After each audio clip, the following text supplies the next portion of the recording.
Tarde, pessoal.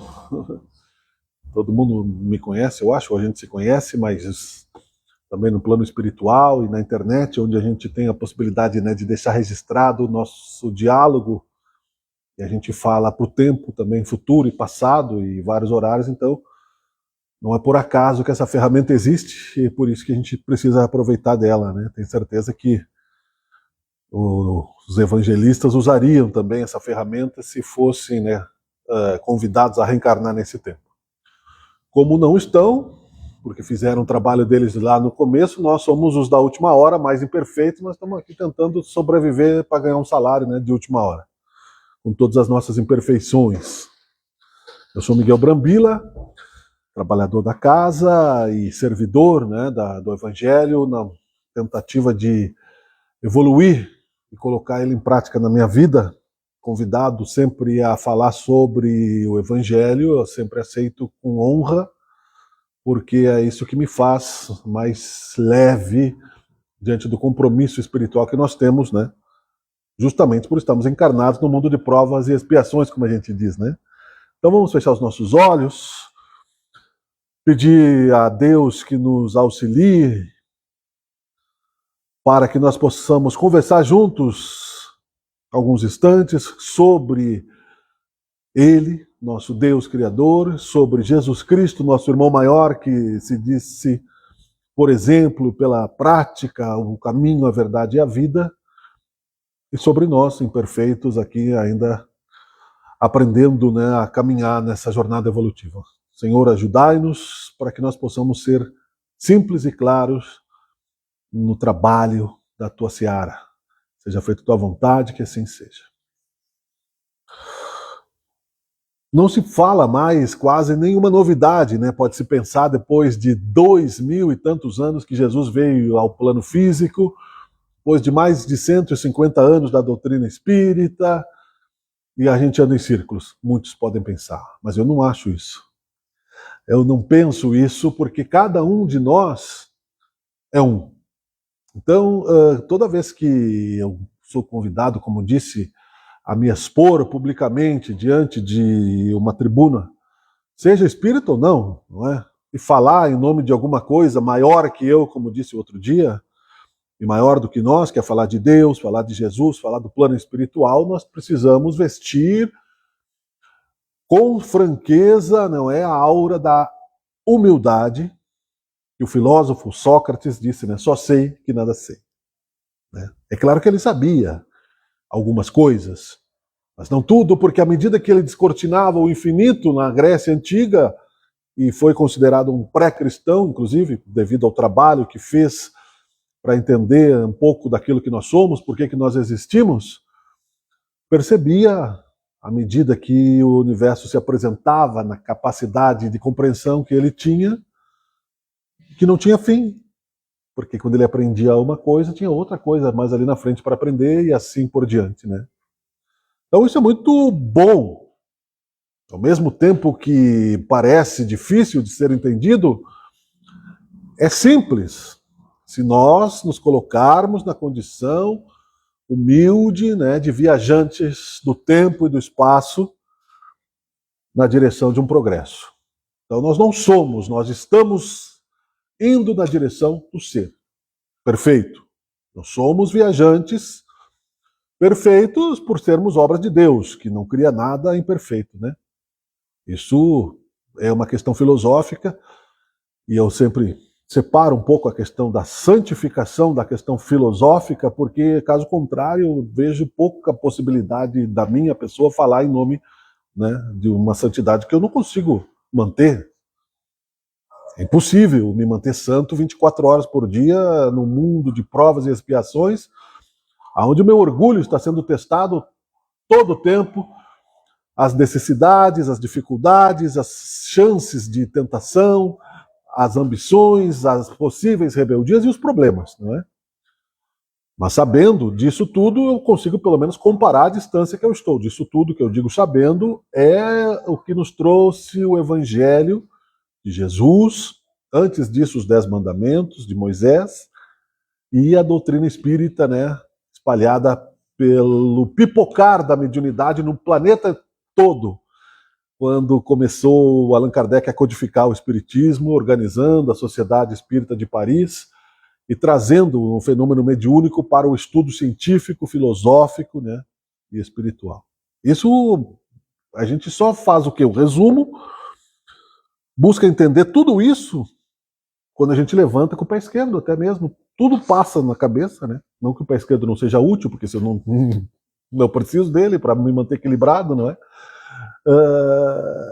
Mas sim, resumidamente, né, essa forma de pensar nos faz andar mais um pouco no dia das dificuldades. Como disse Jesus, cada dia baste o seu mal, ou seja, o seu trabalho, a sua dificuldade, o seu esforço, os seus atritos, os seus problemas. Todos nós temos um pouco de filosofia dentro de nós. Todos nós precisamos saber um pouco, pelo menos, de onde viemos e para onde nós vamos, e não precisa, como disse, né, altos níveis de escolaridade. Como disse Jesus, né, deixai vir a mim os pequeninos, né, que o reino dos céus é dos pobres de espírito, quis dizer que muitas vezes, né, a intelectualidade perverte, né, o que é simples por arrebanhar para si o poder de, né, ou seja, criar dificuldade para vender facilidade, né?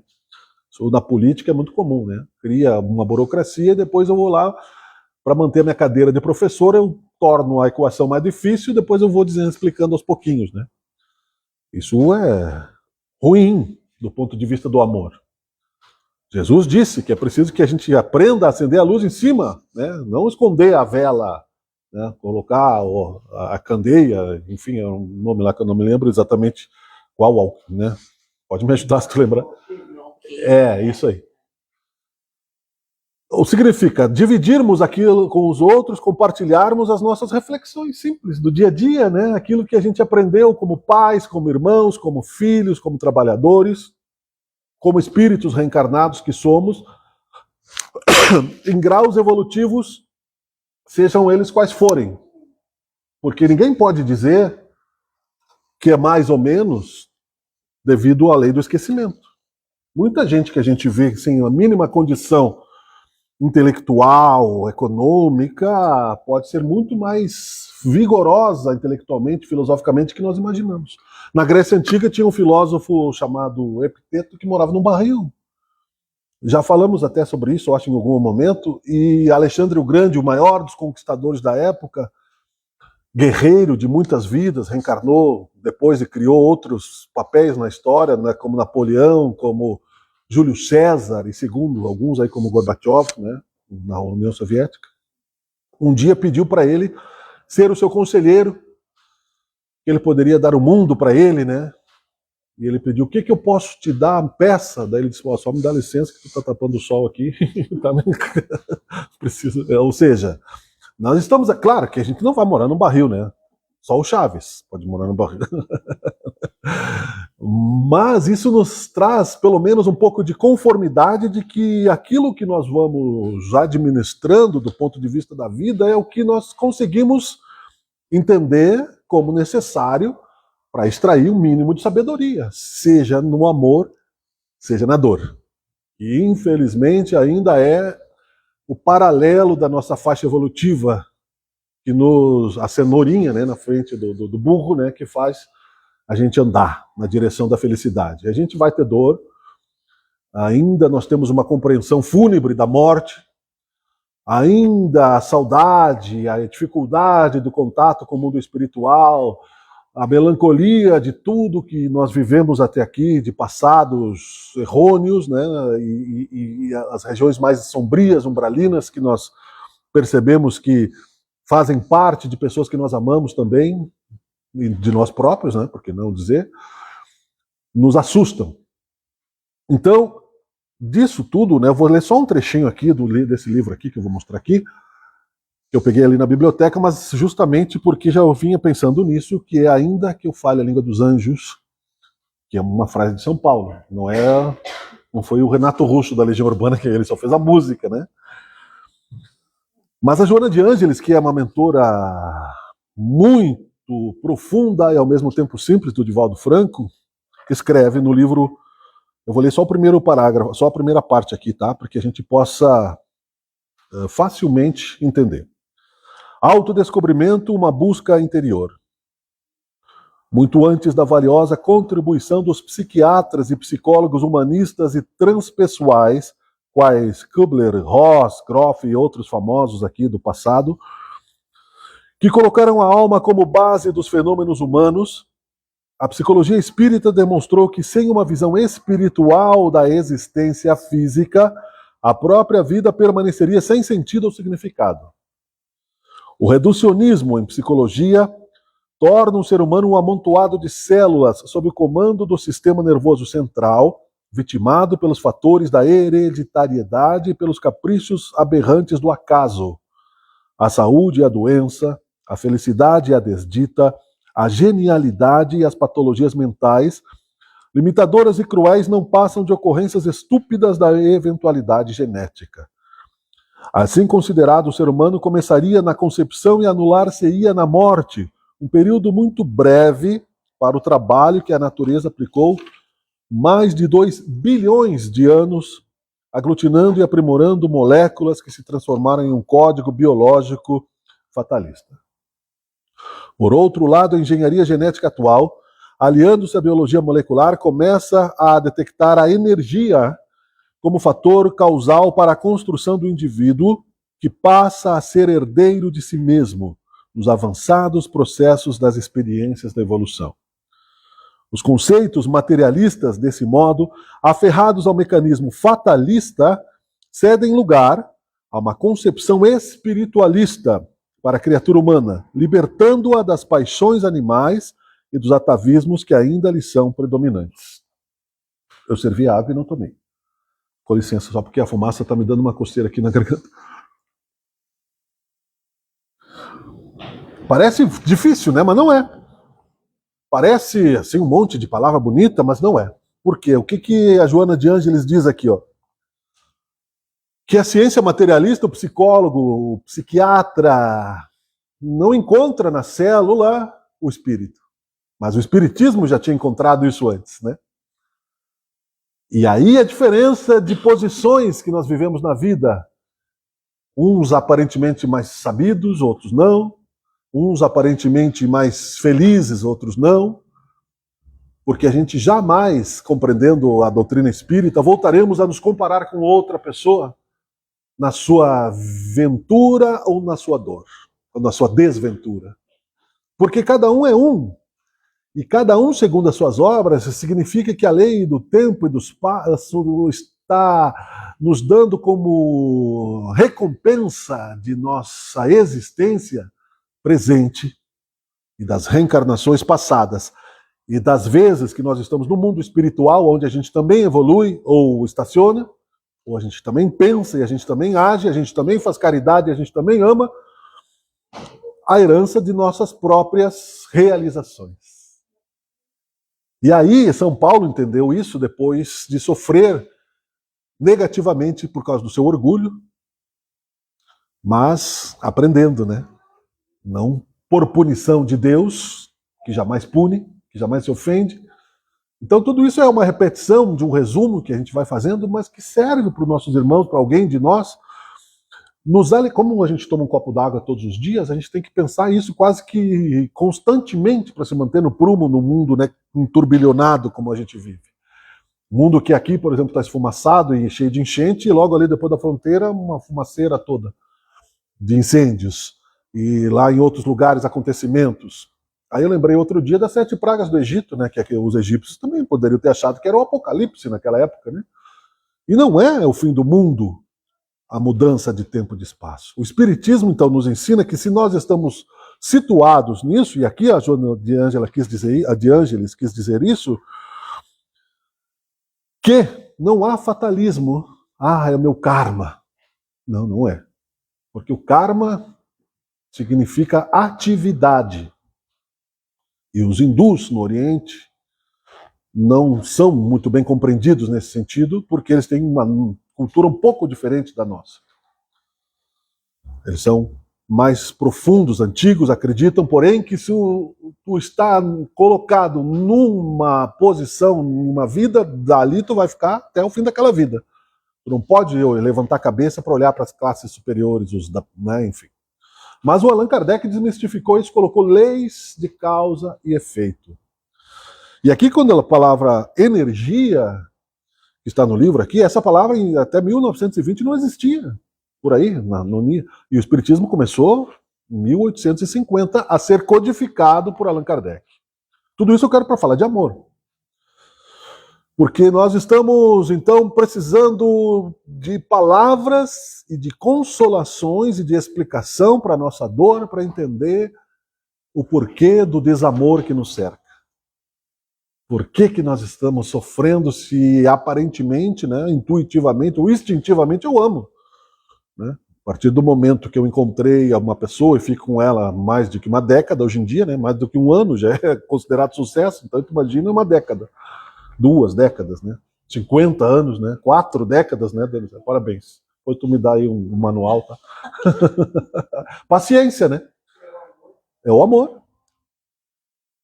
Então, nós teremos aí a compreensão de que o São Paulo disse claramente, porque ele tinha uma profunda estrutura filosófico-intelectual das leis e os profetas, porque ele seria um senhor vigoroso no Sinédrio, sacerdote poderoso, e era a expectativa do pai dele, mas ele se converteu ao cristianismo depois, né, de ousadamente olhar para a luz de Jesus, achando que ele podia, né?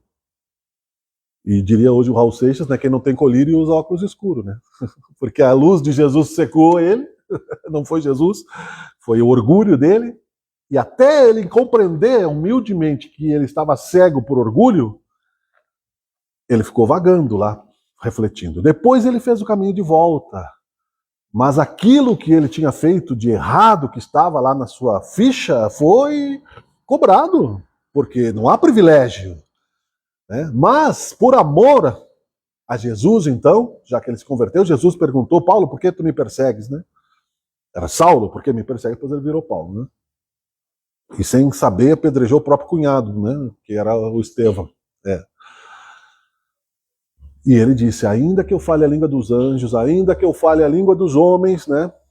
Se eu não amar, eu não vou ser feliz. Não é que eu não seja nada, eu posso até ser um rei, mas um rei infeliz.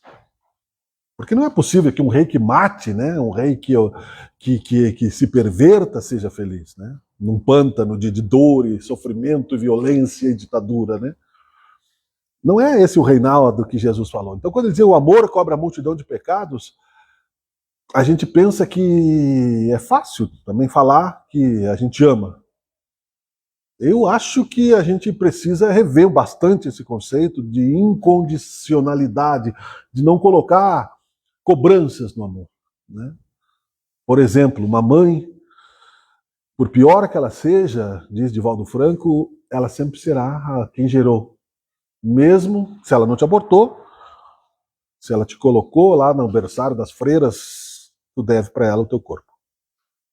Não importa se ela não te criou, se ela não te deu mais que só o fato da oportunidade de não ter passado pelo útero, ter um corpo e reencarnado, porque as filas da reencarnação são bem grandes.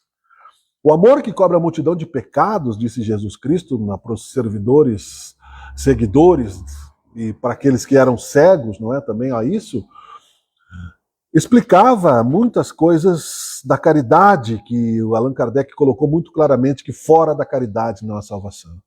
Eu não posso ter paz egoísta, que eu não terei condição de construir um castelo na areia achando que eu estarei distante dos acontecimentos, sendo que o próprio universo está em movimento.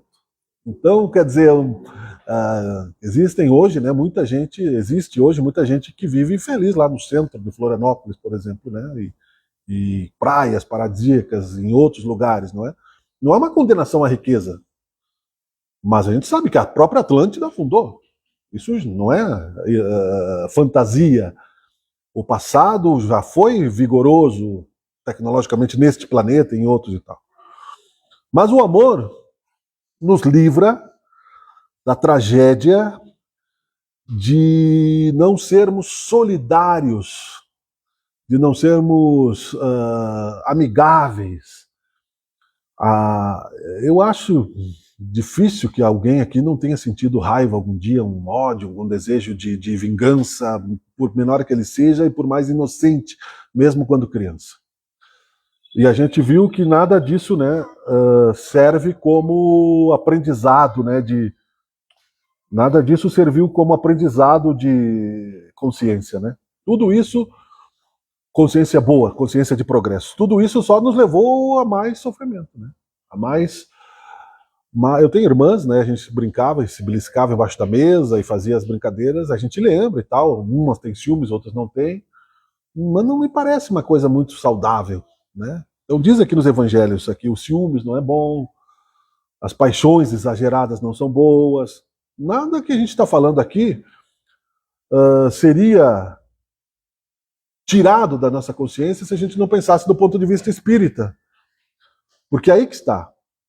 Se eu me amo a Deus primeiro, aceito que Ele existe, já é uma leveza, já é natural.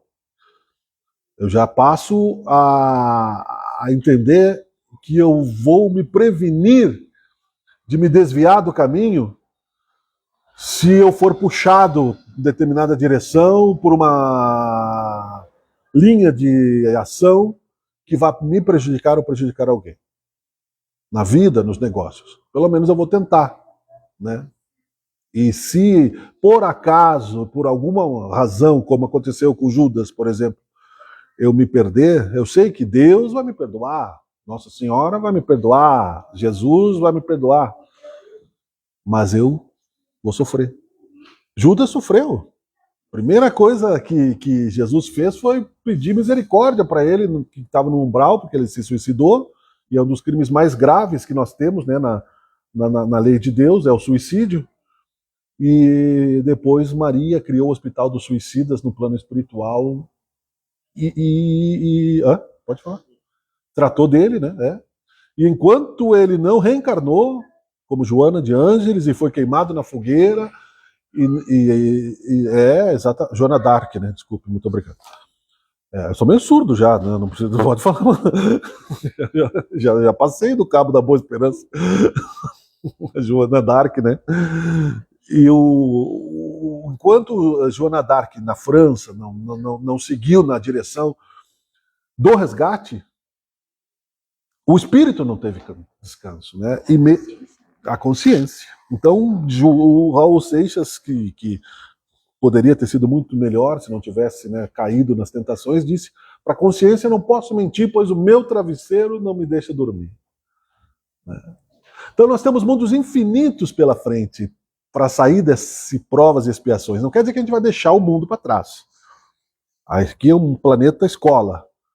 Eu me lembro, estudei no Cristóvão, toda vez que eu passo lá e vejo a escola abandonada, eu fico triste. Agora estão reformando o ginásio, mas eu nunca... Olha, eu estudei aqui, meus colegas estudaram aqui, né? Eu sou um pouco... Com certeza, por causa da falência da educação, etc, né? Mas onde tu estudou, certamente, o bairro, a cidade, todos nós, a terra onde a gente nasceu, neste plano ou no outro plano. Então, se nós olharmos para o infinito, o amor ele vai ter um novo horizonte, a caridade vai ter um novo horizonte.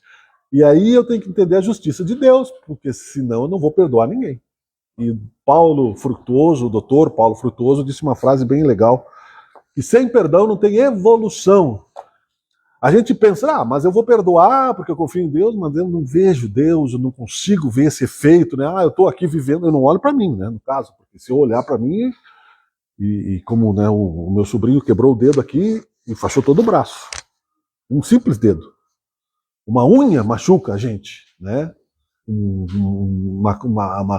Qualquer feridinha pequena, aí a gente sabe que aquilo existe. Mas a gente não presta atenção na capacidade mesmo que a gente vai desencarnar um dia, quantas vezes a gente já se curou nesse espaço de reencarnação, desde que a gente nasceu. Eu falei com uma prima ontem, que também é espírita, e botamos umas fotos lá de criança, ela é mais velha que eu, mas estava lá. Eu disse, olha quanto tempo já passou, que a gente não lembra. Mais de 50 anos. Eu era bebê e ela tinha 10 anos. Ou seja, e que nós não lembramos. E não lembramos das vidas passadas também.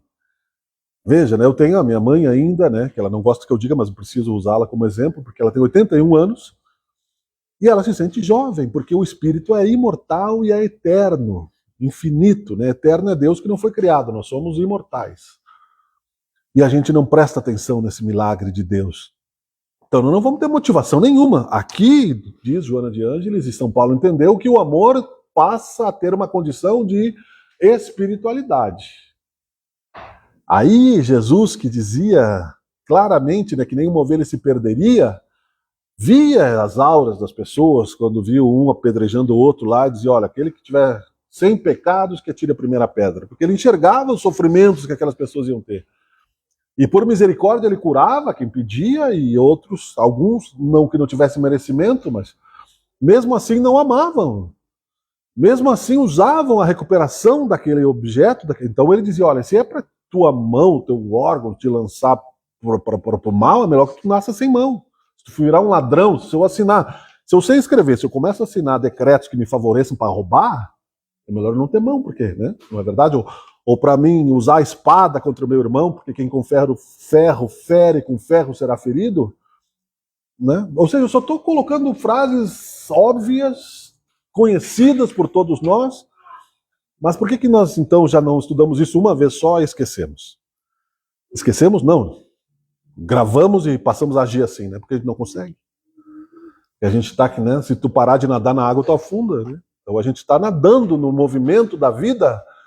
E até o último segundo dessa reencarnação, a gente precisa entender com mais profundidade o significado da palavra amor. Porque pode-se citar vários exemplos. Eu sei de uma infinidade, e aí que está o texto aqui, autoconhecimento.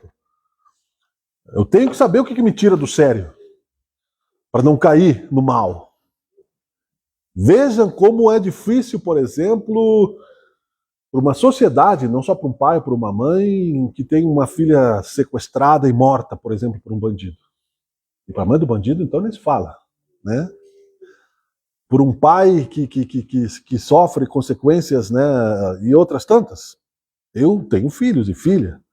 Se acontecesse com a minha família algo que a gente vê no noticiário, a gente não ia pensar na pena de morte? A gente não ia, pelo menos, passar pela cabeça, pelo menos um questionamento sobre essa justiça que parece que nunca chega nesse mundo, né, de provas e expiações, onde a gente vê lá um bilionário com ilhas e não sei o quê, e as pessoas morrendo de fome, pedindo R$1 ali, né, a Unicef, para dar um saquinho de comida. Né? Porque a gente faz caridade, é o mínimo que pode se fazer, mas é uma minoria. Porque senão, né, o planeta não quer dizer que haja desequilíbrio no universo. É porque o mundo é de provas e expiações. Isso vai mudar. A gente sabe. E não é porque o espiritismo é melhor do que os outros. A gente entendeu, através da reencarnação, que o apocalipse, a mudança dos tempos, trará mais amor pela caridade. Que nós sabemos que o que eu faço para o meu semelhante é por amor a mim próprio também. E amar não é, como disse e perdoar o Divaldo Franco e outros tantos, que fala de psiquiatras, esquecer. Você não vai esquecer. Amar é não ficar botando o dedo na ferida, né? E esperando que a pessoa se comporte sempre de acordo. E perdoar infinitas vezes exige uma grandeza que a gente precisa cavocar, caminhar. Então, como eu disse, para concluir, na minha parte filosófica, ainda que eu fale a língua dos homens, a língua dos anjos, eu posso conhecer as fórmulas matemáticas, as fórmulas científicas, a gente conhece, a gente vai à Lua, a gente extrai minério, né, do Polo Norte já, né, nós atravessamos os oceanos, nós estamos falando pela internet, as pessoas podem nos ver em tempo real, milhares de quilômetros de distância, de quilômetros de distância. Então, o que isso significa, se não a língua dos homens, a língua dos anjos, não é? Uma língua evoluída. Mas será, né, que eu não vou usar isso para fazer uma metralhadora através da Deep Web e matar outras pessoas, ou jogar? Vocês viram como foi uma, só para concluir de verdade, né? Eu vou concluindo aos poucos, é que nem o carro que vai freando. O que eles fizeram? Uma estratégia de guerra do Hezbollah e Israel. Eles criaram uma empresa falsa na Bélgica para vender drones e comunicadores. O Hezbollah foi lá, comprou, deram um jeito de comprar, e por um comando de voz começou a explodir e mataram um montão de guerrilheiros lá. O que não é senão inteligência? É uma linguagem. eu estou fazendo mal. Se eu não tenho amor, eu estou matando a pessoa à distância. Se eu apertar um botão, eu posso explodir. O que foi a bomba atômica? Né? Então é isso que nós minimamente entendemos, que esse autodescobrimento me faz pensar como um filho de Deus. Interiormente nós temos poderes de aperfeiçoamento infinitos, que se hoje nós estamos sofrendo ou não, tudo vai passar, a dor vai passar, nós passaremos a porta do desencarne, né? Um dia a gente vai desencarnar, a morte não existe, e vamos viver com essa esperança de dias melhores. O amor que São Paulo quis dizer, na minha opinião, era isso: amor a confiança que nós depositamos na justiça de Deus, porque eu não posso ter confiança se eu não amo, né? Como é que eu vou confiar se eu não amo? Eu confio no amor que eu tenho pelos meus filhos, que eu sei que jamais eu deixaria eles de comer e eu comer a comida deles. Eu confio nisso. Se alguém me disser, tu troca a tua vida pela dos teus filhos, eu troco. Eu confio nisso. Eu confio, qualquer pai normal, né, eu acho que faria isso. Eu já vivi, então eles têm menos tempo, né? Acho que isso me parece meio lógico. Então, se eu não confio na justiça divina, eu não tenho amor. Se eu não confio na palavra de Jesus, eu não tenho amor. E Jesus dizia, né, amar a Deus sobre todas as coisas, o próximo como a si mesmo. E o Allan Kardec complementou esse amor fora da caridade na salvação. E caridade tem que ser mais estudada, né? Não dá pra gente ficar aqui filosofando um minuto sobre tudo aquilo que significa. É por isso que nós vamos repetindo, bebendo a água do Espírito, dia após dia, orando, vigiando, até o equilíbrio da paz. Muito obrigado pela atenção, pela oportunidade e por aceitar, né, que eu possa aqui ficar filosofando, me ouvirem pacientemente. Vamos fechar os nossos olhos e que Deus nos dê essa certeza mais profunda no coração, para que nós possamos manter o nosso comportamento de acordo com o nosso grau de evolução, pelo menos consolados de que nós estamos subordinados a seu amor divino. Senhor Jesus, ensina-nos a amar como tu nos amou, que seja feita a tua vontade. Aqueles que aqui não estão também presentes e que não estão nem mesmo preocupados em pensar nas suas origens, que Deus também os ilumine. Seja feita a tua vontade, que assim seja. Muito obrigado.